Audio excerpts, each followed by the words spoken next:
Bonjour à toutes et à tous, merci d'être avec nous pour ce tutoriel dans le cadre de Social Change. Aujourd'hui, on va vous parler de bilan carbone et plus spécifiquement de comment prendre la route du bilan carbone et pour aller où. Et donc, vous aurez Tatiana l'Écossais et moi en tant qu'intervenant pour ce tutoriel. Tatiana, je te laisse te présenter. Bonjour à tous, Tatiana l'Écossais. Je suis chargée de la réalisation des bilans carbone de nos services publics et de l'intégration de la transition écologique, des clauses environnementales et des clauses climat en particulier dans notre commande publique. Et Nicolas Desmoitiers, donc moi je suis chercheur en sciences climatiques, je travaille pour une entreprise nantaise qui s'appelle Tuvalu, qui édite un logiciel pour accompagner les entreprises dans la réalisation de bilan carbone et dans les stratégies bas carbone au-delà du bilan carbone. Et donc, on va vous parler aujourd'hui de prendre cette route du bilan carbone. Mais avant tout, on voudrait vous parler du constat. Donc ici, vous avez ce qu'on appelle les Warming Stripes, qui sont une œuvre d'art pour représenter l'évolution du climat depuis la révolution industrielle, donc à la fin du 19e siècle. Et donc, ce qu'on voit ici sur ces stripes, c'est donc une rayure égale une année depuis 1850. Et en bleu, on a les anomalies de température négatives, en rouge, des anomalies de température positives. Et donc, en un regard, on observe ce constat scientifique alarmant qui est donc le réchauffement de la température moyenne du globe depuis la révolution industrielle. Et donc, face à ce constat scientifique, l'action climatique est indispensable. C'est notamment l'objectif 13 des objectifs de développement durable, qui est donc de prendre d'urgence des actions pour lutter contre le changement climatique et ses impacts. Et donc, on peut se demander, dans cette action climatique, quelle est la part des entreprises. Donc ici, pour le contexte, des petits ordres de grandeur. En France, un Français moyen émet 11 tonnes de CO2 équivalent par an et par habitant. Pour lutter contre le changement climatique et limiter ce dérèglement à 2 degrés, ce qui est le but des accords de Paris, l'objectif c'est d'arriver en 2050 à 2 tonnes de CO2 équivalent et donc de diminuer par 6 notre empreinte moyenne. Et donc sur ces 9 tonnes qu'il faut diminuer, une étude a montré que donc un quart de ces 9 tonnes est lié aux initiatives individuelles et 3/4 de ces 9 tonnes, c'est l'action collective, donc l'État et les entreprises. Et donc la conclusion, c'est que le collectif et donc le système, on a besoin d'une transformation systémique et donc on doit transformer les entreprises en profondeur pour atteindre la transition climatique. Et la première étape de cette transition, c'est donc réaliser un bilan carbone et c'est pour ça qu'on est là ce matin. Et donc maintenant, je vais laisser Tatiana nous expliquer comment prendre la route de ce bilan carbone. Alors, au-delà des enjeux globaux et de la nécessité d'agir, en quoi mon entreprise a-t-elle intérêt à faire un bilan carbone? Pourquoi développer ça pour mes services? Alors d'abord, pour trouver de nouveaux clients. Être plus compétitif et faire la différence avec mes concurrents. Faire des économies financières. Être plus résilient face au risque d'augmentation du coût des énergies fossiles, y compris sur les coûts indirects, ceux que je ne vois pas, l'énergie utilisée pour fabriquer mes matériaux intrants par exemple, ou ceux de mes processus. Alors, c'est quoi un bilan carbone? C'est un calcul. L'impact carbone se mesure en tonnes équivalent CO2. Alors attention, on parle souvent de tonnes de carbone, de tonnes de CO2 ou de tonnes équivalent CO2. Ces chiffres ont des réalités différentes. Dans l'équivalent CO2, on va intégrer l'ensemble de gaz à effet de serre avec un calcul en fonction de leur pouvoir de réchauffement global. Comment va-t-on faire pour mon entreprise? On récupère un certain nombre de données, des quantités liées à mon activité qu'on va multiplier par un facteur d'émission, tout simplement. Ces facteurs d'émission, on les trouve dans la base carbone, notamment de l'ADEME. On va calculer ces émissions sur un périmètre de cycle de vie. Donc c'est un périmètre qui va inclure la production de mes intrants, les réactifs, mes matériaux, mes services, mes sous-traitants, leur transport, mes process, la livraison de mes produits, leur usage et leur fin de vie en tant que déchets, c'est-à-dire toute la chaîne et tout le cycle de vie de mon entreprise. un bilan carbone, ce n'est pas un BGES, un bilan des émissions de gaz à effet de serre réglementaire tel que décrit dans le Grenelle 2.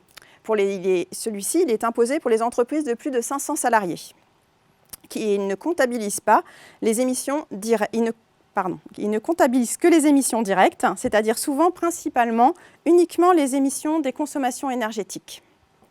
Là, avec le bilan carbone, on va aller plus loin. Mais un bilan carbone, c'est aussi un plan d'action. Une fois qu'on a calculé ces émissions, l'objectif, c'est quand même de les atténuer, de les diminuer. Et pour ce faire, on va établir des priorités et lister toutes les actions faisables pour mon entreprise pour réduire mes émissions de gaz à effet de serre et faire ma part. Comme le colibri, en fait, dans les objectifs mondiaux d'atténuation et de contribuer moi aussi à la lutte contre le réchauffement climatique. Alors, en quoi un bilan carbone peut-il me servir? Comprendre les émissions de gaz à effet de serre, ce n'est pas intuitif.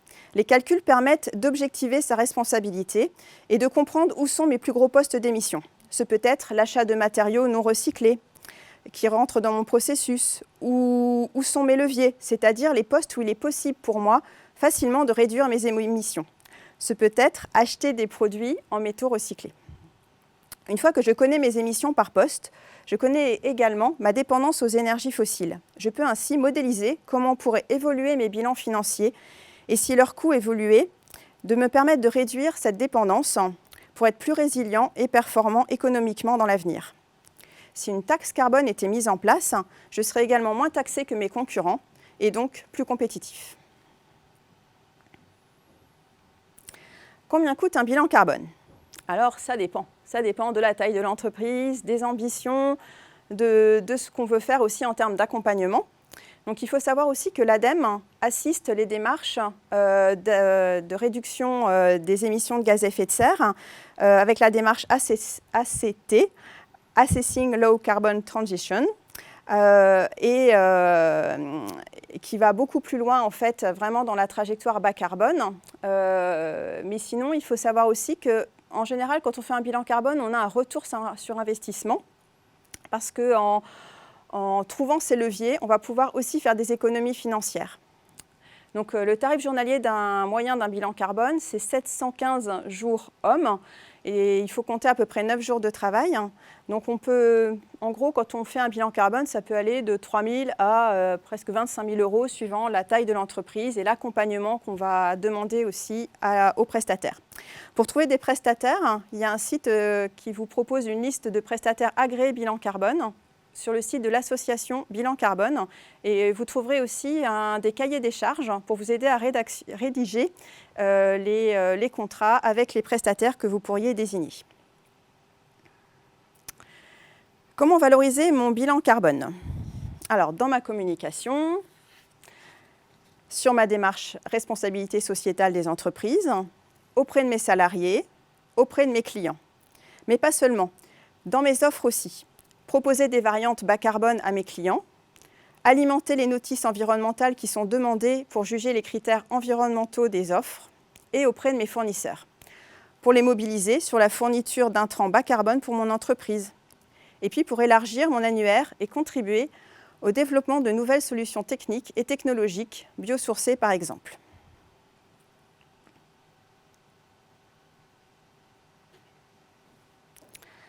Alors, comment décarboner mon entreprise? Quels éléments intégrer à mon plan d'action? L'important, c'est de penser systémique et le modèle économique de l'entreprise. Intégrer une démarche circulaire et d'analyse de cycle de vie. Des déchets doivent être des ressources. Être exemplaire sur les alternatives aussi, comme les déplacements. Intégrer les achats et fournisseurs. Consommer moins, mais mieux. Regarder les conditions de fabrication et la localisation de mes approvisionnements. Choisir aussi des énergies vertes pour alimenter mon entreprise, pour me chauffer.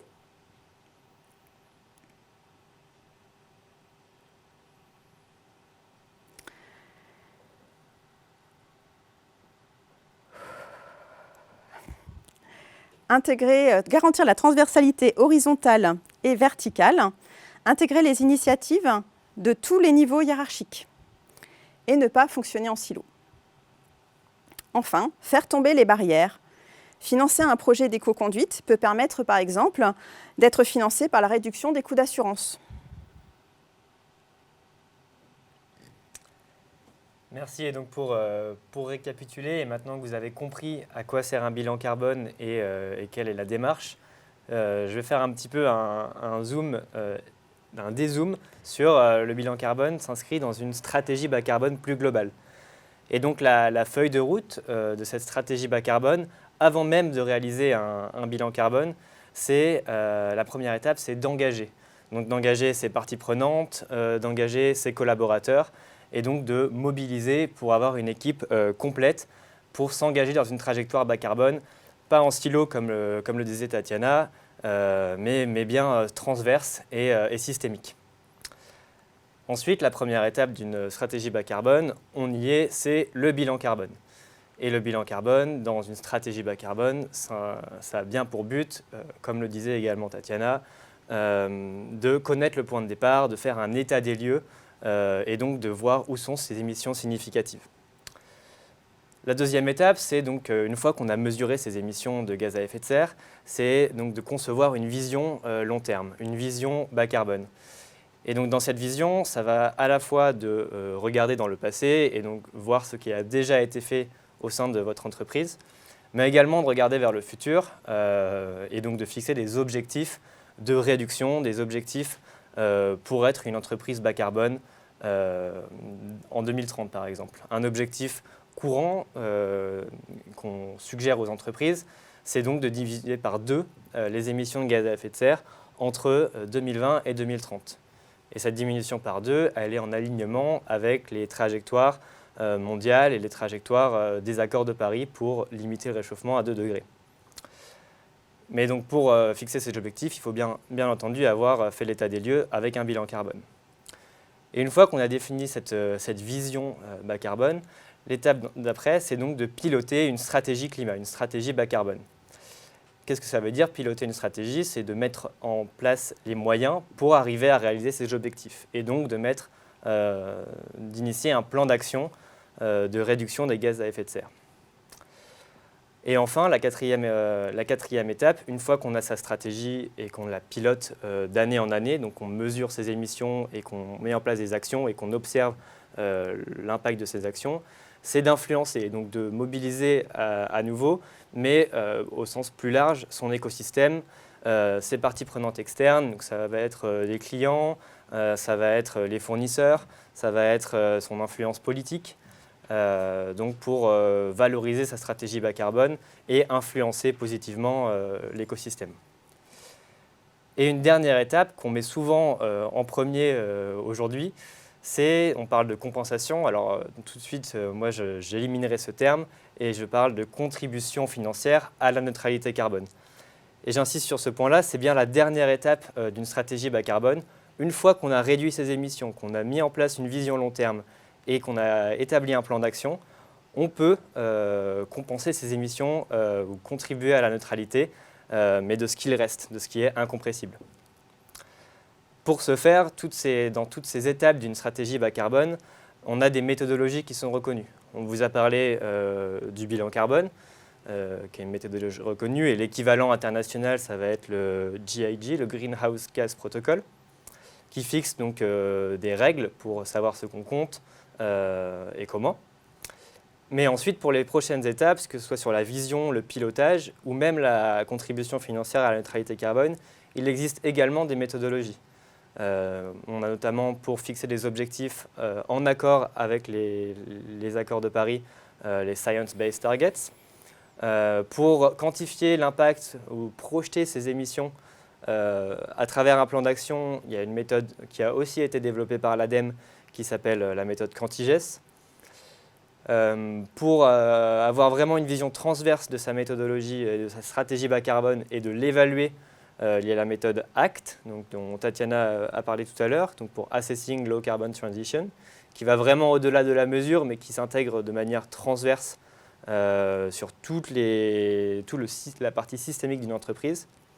Et enfin, pour l'étape 5, la contribution à la neutralité carbone, il y a des labels qui existent et qui sont indispensables pour être crédibles et pour s'assurer de contribuer de manière positive à la neutralité carbone, notamment en France, le label bas carbone. Et également, tout au long de ces étapes, une option, c'est de se faire accompagner par un conseil expert, donc par des experts, pour être sûr de réaliser ces étapes de manière appropriée et pas de tomber dans les vices uniquement la communication et le marketing, qui est souvent lié à une stratégie bas carbone. Et concrètement, qu'est-ce que ça veut dire pour une entreprise? Qu'est-ce que ça veut dire de réaliser cette stratégie bas carbone, de réaliser un bilan carbone? Là, je vous ai mis un exemple à travers un tableau de bord qui est extrait du logiciel Tuvalu. Donc, première étape, c'est donc de bien mesurer ces émissions. Donc, c'est ce qu'on voit ici dans notre histogramme à gauche de l'écran, avec des postes d'émissions. Donc, on fait un état des lieux, et on observe ces émissions sur les postes déplacement, énergie, déchets, etc. C'est ce dont on parlait juste avant. Et c'est la méthode bilan carbone. Ensuite, donc dans la vision sur le futur, on définit un objectif. Un objectif comme on a ici en 2030. Et ensuite, on a le plan d'action. Donc en fonction de nos postes significatifs et nos émissions significatives, on sélectionne des actions, on les paramètre et on met des objectifs intermédiaires. Par exemple, si on vise un objectif de 100% mobilité douce en 2030, on va fixer en 2025 un objectif de, par exemple, 75% des employés en mobilité douce sur les déplacements domicile-travail dans la mesure du possible. Et donc l'idée ici, dans cette trajectoire bas carbone, c'est bien de comparer le plan d'action, donc l'histogramme en 2025 ici, avec l'objectif et de voir si le plan d'action est suffisamment ambitieux. Et donc en effet, à la fin, c'est bien de piloter, mais donc avec une trajectoire bas carbone qui compare la mesure, la projection et les objectifs. En conclusion, pour cette tutoriel sur le bilan carbone, on espère que ça vous aura donné envie de vous mettre en route, vous aussi, sur une trajectoire bas carbone et donc d'aller au-delà du bilan carbone, qui est la première étape de la stratégie bas carbone, mais pour passer vraiment du reporting au pilotage stratégique et donc de s'engager dans une démarche bas carbone. Et donc pour ça, on a insisté sur plusieurs éléments. Et donc pour prendre la route vers cette trajectoire bas carbone, l'essentiel, c'est de copiloter, donc de ne pas partir tout seul, mais de partir accompagné. Donc accompagné à la fois avec une expertise qui peut être interne ou externe, et même des outils. Un autre point important, c'est donc de partager ces trajets. Donc qu'est-ce que ça veut dire? Ça veut dire d'impliquer, de mobiliser donc, en collectif son écosystème, ses parties prenantes internes, ses collaborateurs. Et le troisième point, donc pour prendre cette route, c'est bien l'éco-conduite. Donc l'éco-conduite, ça veut dire ici de s'appuyer sur des méthodologies reconnues, des bonnes pratiques, partager les bonnes pratiques aussi au sein de l'écosystème pour faire naître des synergies dans le cadre d'une démarche bas carbone. Et donc surtout, face à ce constat alarmant, l'idée, ce n'est pas d'être immobile et d'être figé face à cette urgence, mais bien de passer à l'action et de s'engager. Et donc pour ça, c'est bien aussi de rester optimiste pour voir comment votre entreprise peut s'inscrire demain dans un monde bas carbone. Merci d'avoir écouté ce tutoriel et n'hésitez pas à nous contacter si vous avez plus de questions sur le bilan carbone ou même sur une stratégie bas carbone au sens large. Merci.